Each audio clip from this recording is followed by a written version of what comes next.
Guys ഇന്ന് നിങ്ങൾക്കൊരു കാര്യം കാണിച്ചു തരാം.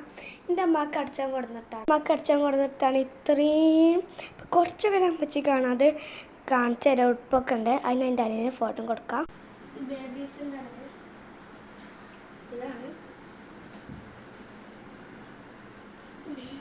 ഈ 2 ഷാള്, ഇത് ഇരട്ടക്കുള്ളതാണ്. ഇതിൻ്റെ അനിയത്തിൻ്റെ കുഞ്ഞ് ഇത് മിടി, ഇത് ഫ്രണ്ടാണ്. ഇത് പച്ചക്കല്യാണത്തിൻ്റെ എടുക്കുന്നത്. ഇതാണ് ഒരു ഉടുപ്പ്. കണ്ടോ? ഇത് നേരത്തെ കണ്ട എൻ്റെ കുപ്പായത്തിൻ്റെ